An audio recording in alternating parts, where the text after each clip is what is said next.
They said the journey would break them, that the weight of miracles, betrayal, and love would be too much, but no one expected this ending. Not the tears, not the silence, not the way hearts shattered quietly as the dust of season 5 settled. Because The Chosen didn't just end a chapter, it rewrote everything we thought we knew. And now, as the final moments echo across millions of screens, one question burns brighter than all.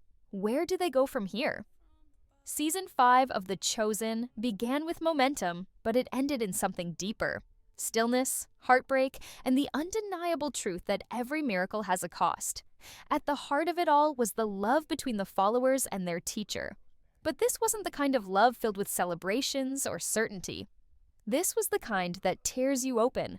That demands everything. Throughout this season, we saw loyalties tested in ways we never imagined. Peter, once steady in his devotion, began to question the meaning of faith when it collided with personal loss. His eyes, usually filled with conviction, now carried a weight, and every time he stood beside Jesus, it felt more like a battle within himself than a gesture of trust. That silent war inside him spoke louder than any miracle ever could. Mary Magdalene, who had once found peace at Jesus' feet, found herself spiraling between devotion and doubt. Her past whispered louder in this season, and love, for herself, for the mission, felt like something she had to constantly fight for.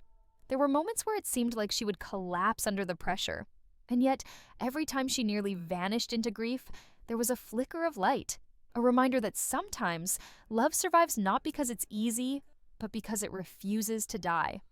Then there was Matthew, the quiet observer, the soul who had transformed from outcast to disciple. His journey this season felt quieter than the others, but perhaps more painful. His questions were less about others and more about himself. What does it mean to be worthy? What does it mean to belong? And as the season closed, you could feel his transformation not into someone louder or more confident, but into someone at peace with not having all the answers. But what pierced through every scene was Jesus himself, not as the untouchable miracle worker, but as a man carrying the emotional weight of knowing what lies ahead. His silences were thunderous. His glances held stories. He wasn't just leading the disciples toward purpose. He was preparing them for heartbreak. And in doing so, he showed them, and us, that love sometimes looks like letting go. As the season moved closer to its end, everything began to slow. Conversations became deeper. Smiles became rarer. And the space between miracles grew wider. It was as if the show was preparing us, not for a triumph, but for a reckoning.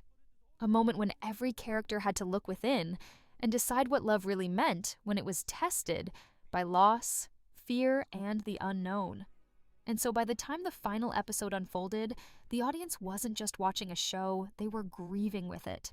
Because love in season 5 wasn't soft or romantic, it was raw, it was painful, and it left everyone, including us, with hearts cracked wide open. But this was only the beginning, because what comes after love is lost, is where the real story begins. When the dust of season 5 finally settled, it wasn't the miracles that stayed with us. It was the silence, that haunting, deafening silence after everything had unraveled. Friendships shaken, hearts torn, faith tested. And in that silence, the truth emerged. The storm had changed them all. Peter, once the loudest voice, had almost nothing left to say. His grief had taken root in places even he couldn't reach. We watched him crumble, not in dramatic collapse, but in the quiet way only someone who truly loved can fall apart. His connection with Jesus had always been fierce, passionate. But now there was distance. Not betrayal, not anger, just space. Like a wound that needed air to heal. And yet, beneath his sorrow, there was something even deeper. Loyalty. The kind that survives not because of answers, but in spite of them. Matthew, who had once needed logic to survive, found himself navigating something that numbers couldn't explain: loss. His love for the mission had always been intellectual, deeply rooted in detail and order. But this season forced him into the chaos of emotion. There were scenes where his silence screamed, where his hands trembled not from fear, but from the weight of wanting to understand something he couldn't measure. And somehow, in that unraveling, he became stronger, not hardened, but softened. A man learning to live in the tension between doubt and devotion. Mary, who had been both the heart and soul of the group, struggled in a different way. Her pain was quiet. It didn't erupt. It simmered. You could see it in the way she looked at Jesus, not with disbelief, but with heartbreak. She knew what was coming, maybe more than anyone else, and yet she stayed. Not because it was easy, but because her love wasn't built on certainty. It was built on surrender. She was preparing not just to follow Jesus into glory, but into grief. And that kind of love is the rarest kind of all. And Jesus, he was no longer just the healer or the teacher. He became the embodiment of bittersweet farewell. Every word he spoke this season felt like a goodbye wrapped in hope, a gentle unraveling of everything the disciples thought they knew. And while he still performed miracles, they no longer felt like celebrations. They felt like gifts left behind before a departure. His eyes told a different story now, one that knew what was ahead, one that carried the burden of loving people who wouldn't understand until it was too late.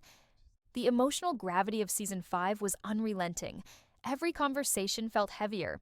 Every gesture carried the weight of what wasn't being said. Even the quiet moments were charged. A hand on a shoulder, a long look across a fire, a tear wiped away when no one was watching. It all built to something unspeakable, a kind of sadness that didn't scream. It whispered, and those whispers echoed louder than any plot twist ever could. But within that sadness, something else was born. Transformation. These weren't the same people we met in earlier seasons. They had become more fragile, yes, but also more real. Their pain made them human. Their heartbreak made them holy. And their silence became a language of its own, a language that spoke of sacrifice, of trust, and of the brutal beauty of walking with someone even when you know the road leads to sorrow. By the end of season 5, the characters weren't standing in triumph. They were standing in the ruins of everything they thought would save them. And yet, they didn't walk away. They stayed, with broken hearts and open hands. Because even in silence, even in grief, love remains. And that's where this season left us. Not with closure, but with questions. Not with celebration, but with stillness. A new chapter has begun. But it didn't begin with joy. It began with letting go.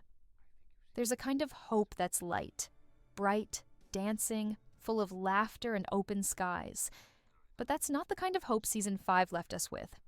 This hope was different, heavier, quieter, the kind you carry when everything you believe is breaking, the kind that doesn't shine, it endures. This is where we found the disciples now, changed, tired, still faithful, but not without fear. And that's what made their journey so powerful. It wasn't perfect. It was painfully human. Thomas, who once stood in the shadows of his doubt, emerged with a different kind of strength. Not the kind that shouts in confidence, but the kind that whispers in persistence. His journey this season was filled with small, quiet acts of belief. Watching him struggle with uncertainty, while still choosing to follow, was more inspiring than any miracle. Because real faith isn't loud, it doesn't always win. Sometimes, it just survives. And then there was Eden. Her grief had wrapped itself around her like a second skin.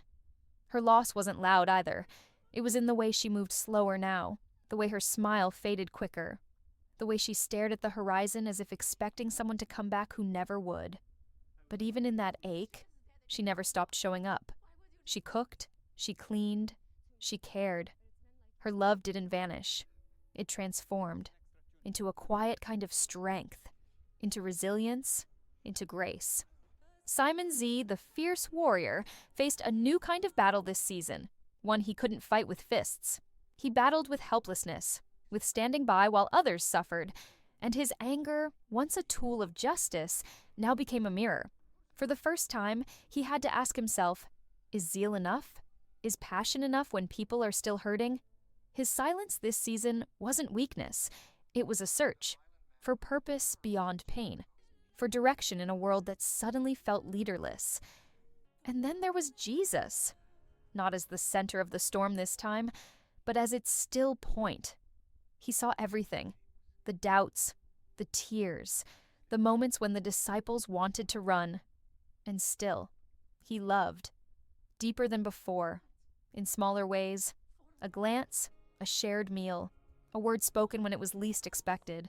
His miracles weren't loud this time. They were intimate, personal, like a reminder: I see you.